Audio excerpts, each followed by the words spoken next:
already lining up future speakers. Next month on June 24th in this very room, we'll hear from our own Kate Riley, President and CEO of America's Public Television Stations. Ms. Riley's first year in APTS leader has been marked by change, and she will speak likely about the developments in the broadcasting industry and more specifically public broadcasting. Right now, let me turn to our program. TMI is incredibly honored to have with us as guest speaker, well known to many of you, Mr. Arpan Sura, who serves as Senior Counsel to FCC Chairman Carr on matters before the Wireless Bureau, the Space Bureau, the Office of Engineering and Technology, and the Office of International Affairs. Mr. Sura concurrently serves as the agency's Chief AI Officer. Before joining then Commissioner Carr's office in 2024, Mr. Sura served as Senior Counsel to the Chief of the Wireless Telecommunications Bureau and previously held non-government roles with Hogan Lovells, Sprint, and Arnold & Porter. He graduated with distinction from William and Mary Law School and earned 3 undergraduate degrees from the University of Texas at Austin. Please join me in welcoming to the Media Institute our speaker to share insights on pressing issues in the communication and technology industry. Mr. Sura, the floor is yours.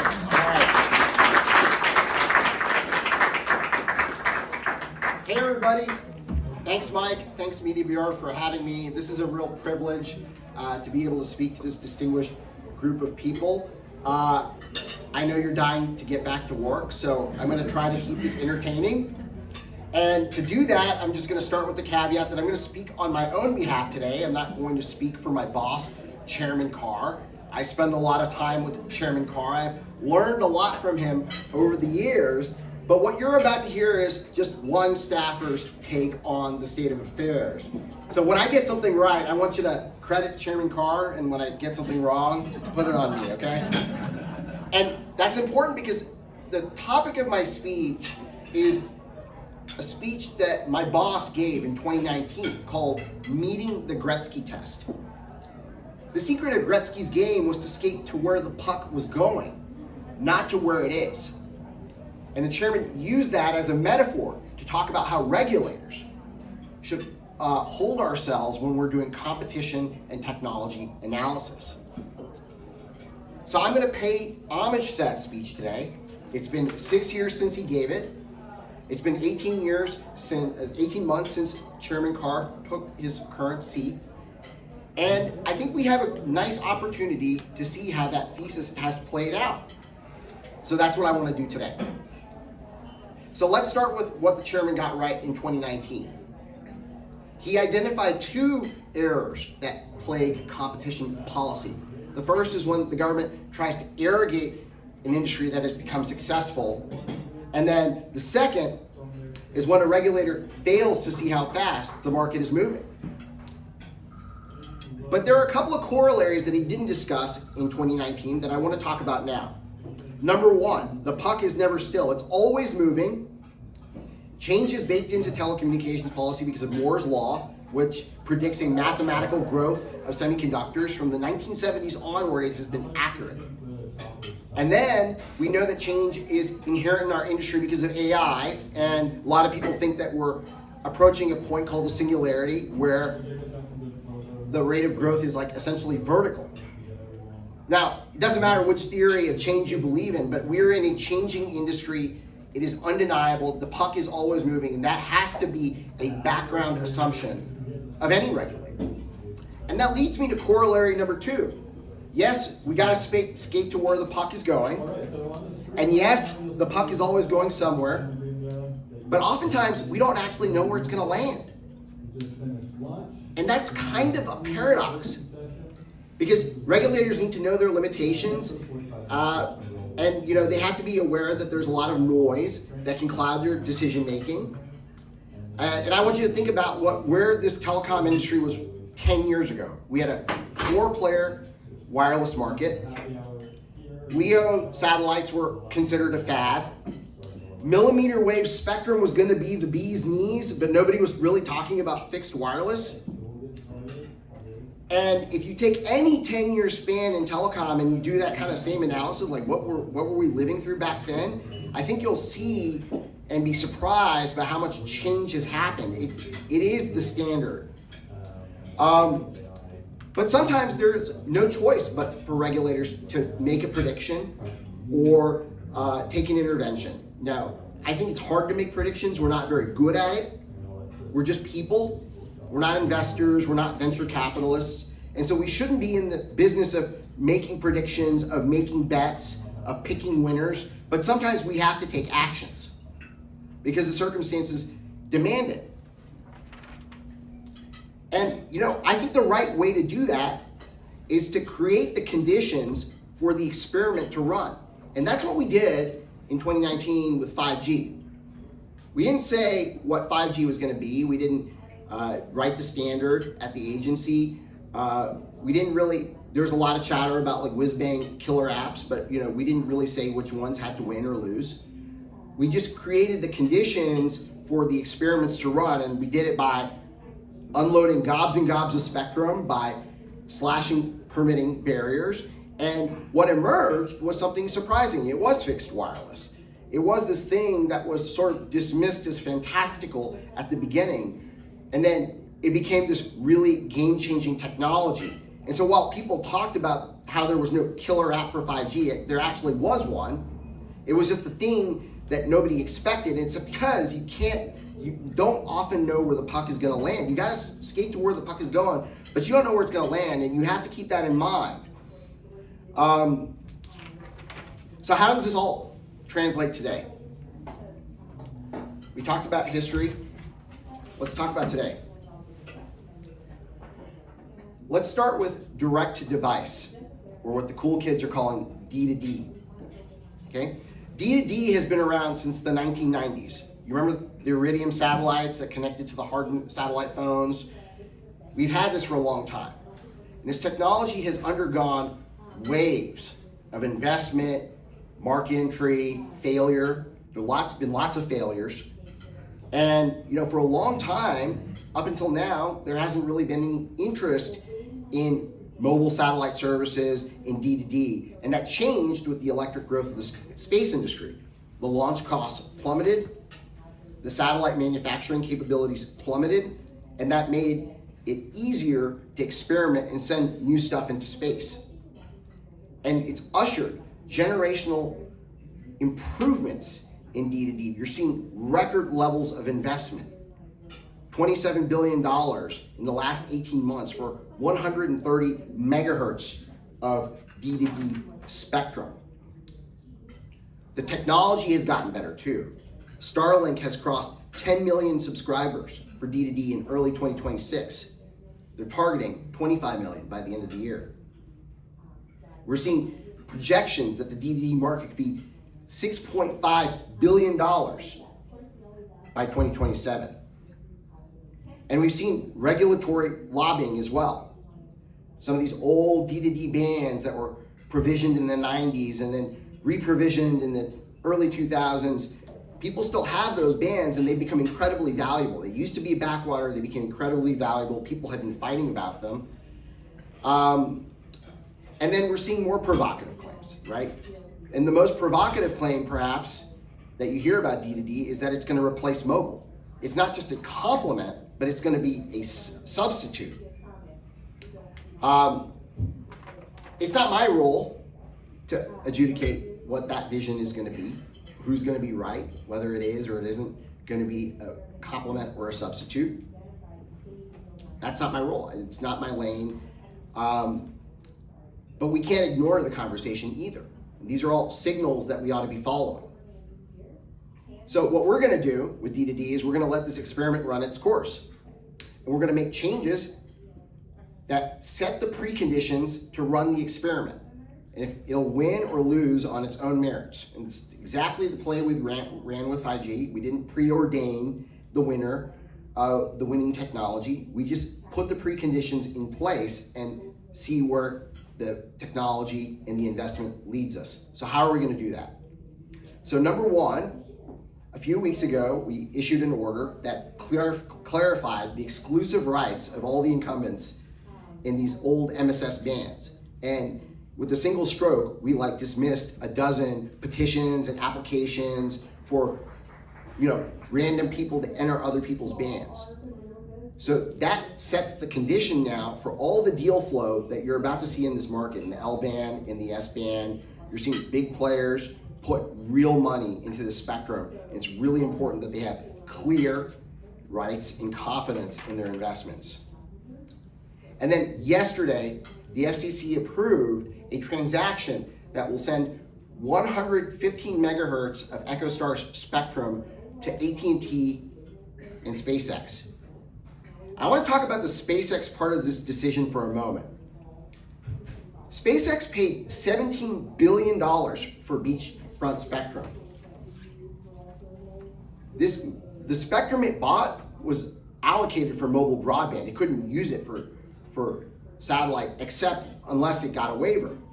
And in the old days, this kind of move would have been, outlandish, because satellite companies don't buy spectrum, the economics don't work, the unit cost numbers never worked, and for another, there's still this view that D2D might still be all hype. So there's a lot of risk, but there's a lot of money.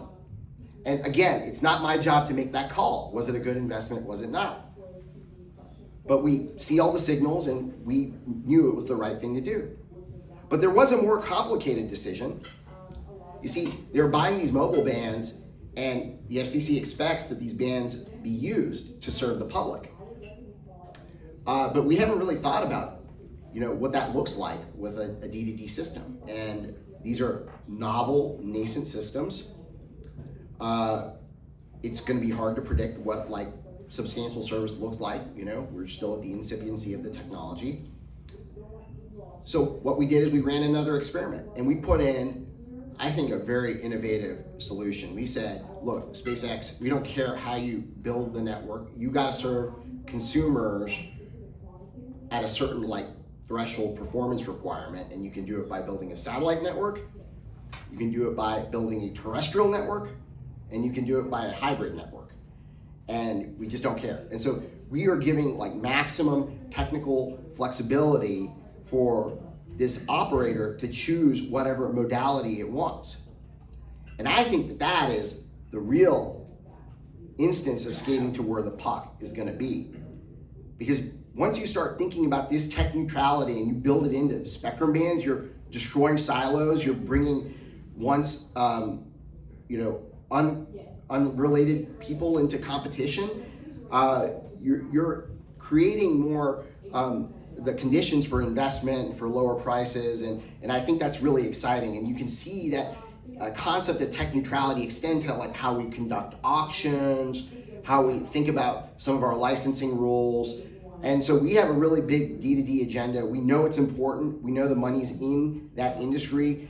Our goal is not to support it or not, but we want that technology to have a chance, a fair chance to live or not on its own merits. Yesterday's decision also reinforces another Gretzky-type lesson, and that's about regulators' ability to take a snapshot in time and put it in ember and then just keep it there for the rest of eternity. Can regulators resist the forces of change? When T-Mobile and Sprint merged in 2019, the government put regulatory conditions on the merger that tried to maintain the existing market structure of 4 nationwide carriers. So the thinking was that wireless competition in the 2020s was going to look exactly the way it did in the 2010s. There would be 4 carriers, all of roughly equivalent size.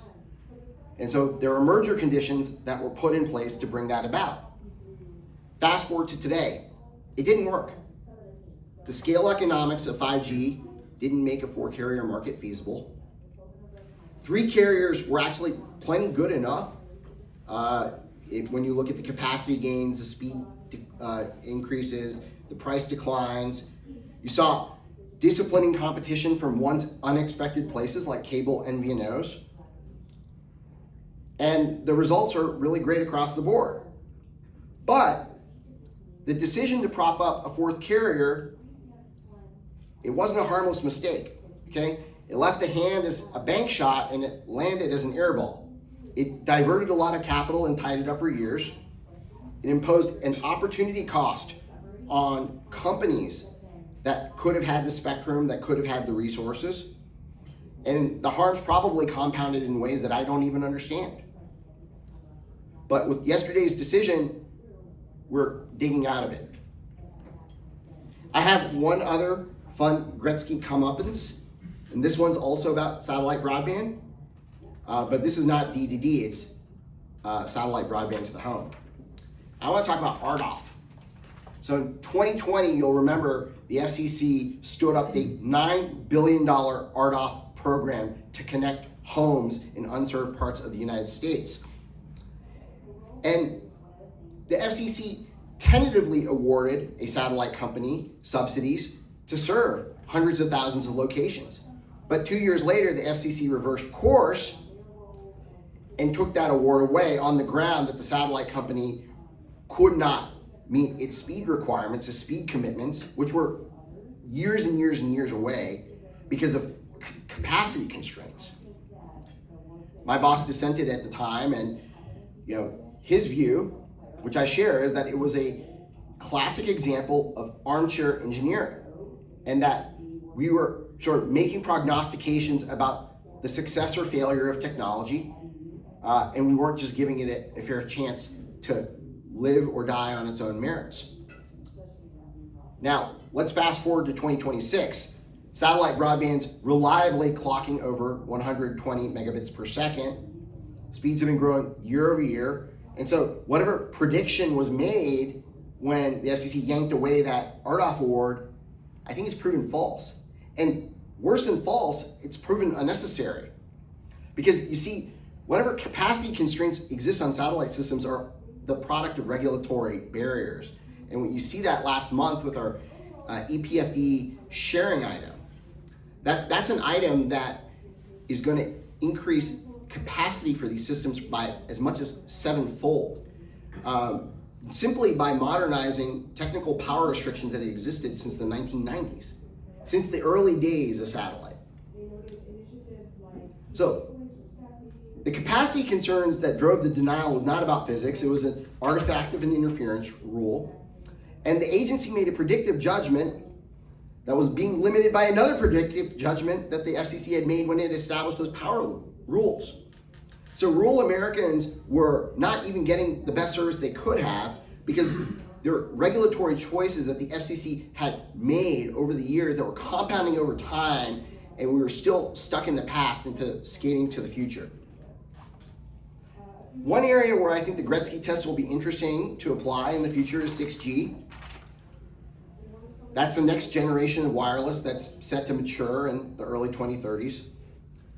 And when I walk around, I see a lot of temptation to repeat the mistakes of 5G, to sort of theorize about use cases and smart cities and holograms and the applications, right?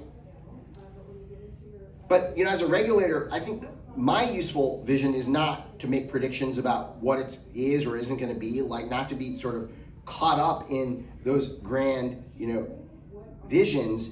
It's to create the architecture, the environment for this experiment to run and to reach failure or success. And that's a steady neutral pipeline of spectrum and a regulatory architecture that doesn't commit to a single outcome. And to that end, Congress has directed us to auction 800 megahertz of spectrum by 2034. Getting that spectrum to market matters more than any white paper on the 5G or 6G. And so that's how we're going to be skating to the puck. It doesn't require clairvoyance, it just requires discipline. The discipline of refusing to let assumptions about where the puck is or where the puck ought to be serve as a substitute for where it's actually going. And that discipline is harder for regulators as it is for hockey players, because regulators write rules that outlast the conditions that have produced them, which is exactly why the discipline matters more for us. And I'd like to think we're doing a good job so far. Thanks.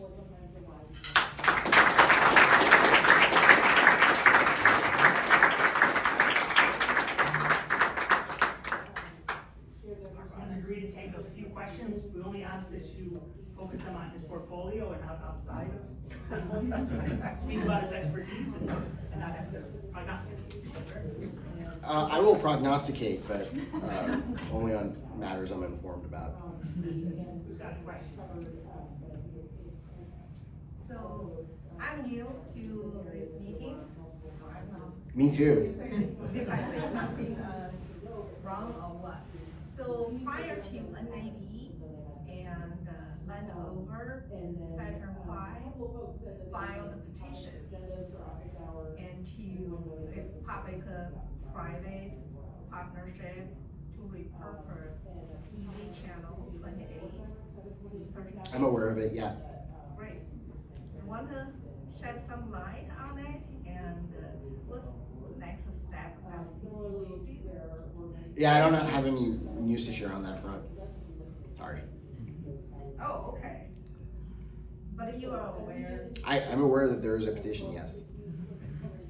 Thank you. Who wants to add some thought? You mentioned six, oh, there goes David. So I'll talk about, or ask about a piece you hadn't talked about. You're the Chief AI Officer of the FCC. We were talking a little bit about it at the table. Can you just talk about, what that means for the FCC? Is it internally how the agency's using AI? Are you also thinking about the external piece about how the FCC fits into the policy conversation around AI? Yeah, and that's a great distinction to draw, the distinction between internal governance improvements, providing better service to the public, and then our outward-facing role and whether we have any equities in AI governance. All of our actions are sort of centered around the executive order, and then there are 2 OMB memos on responsible AI use. And they outline sort of the roles and responsibilities of a chief AI officer. It's sort of legal and compliance, but also there's a real imperative within the federal government to get these tools deployed because the possibilities are really so profound. And so one of the things I do in my role is actually make a habit of like coding and doing more of the power stuff in my spare time. And I've really become convinced that this is going to be a huge unlock.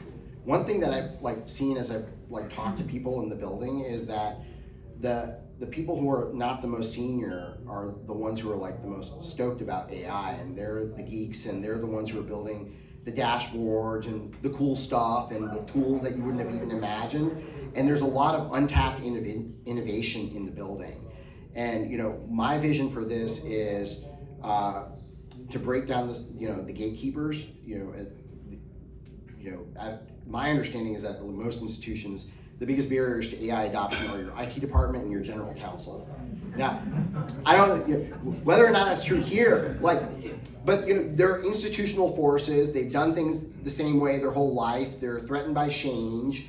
It makes them feel uncomfortable, and there's a lot of people who are really ready to rise up when these tools become available. And so, making sure that we have alignment, cultural alignment on what this tool means is very important as well. In the short term, I think there's a lot of low-hanging fruit for the use of AI that isn't necessarily glamorous, like just blocking and tackling automation, for example. But longer term, yeah, there's going to be people are interested in doing spectrum management dashboards and all sorts of cool big data analysis, and I think there's a lot of value that a regulator can get in its job by building on top of the really robust data that we have. But my vision is more modest. It's to cut down on work that really should be automated, like the data entries. You'd be surprised how much of that happens, and that's we free up more people to do the really valuable work that we're here to do. One last question. Does anyone have one last question? I was holding off because this is terribly substantive, but I find myself questioning, let's stay at the TI really. I find myself questioning the metaphor, the Gretzky skating to where the puck is going to be metaphor for a regulator. Isn't regulatory humility, isn't that an intention with the idea that where the puck is going to be? Yeah, 100%. I think that was I was trying to say that was a tension. I agree with you wholeheartedly, and you have to skate to where the puck is going. You don't know where it's going to be, right? And a lot of people think, oh, I'm skating to the puck, I'm just going to skate ahead of it. I know it's exactly where it's going to be. They make bets, right? Regulators make bets. Sometimes they bet on technologies, they bet on parties, and they think they know what the outcome is going to be. But what I'm trying to say is that that's not actually skating to where the puck is going to be. That's presuming where the puck is going to land, and that is not the case, right? And so we look at lagging indicators. We have to be talking to you all. We have to be steeped in the market. Like, we have to be following industry, and we have to make the best decisions we can on creating the right environments we can based on the demand signals that we see. All right, well, thank you so very much. Please thank our guests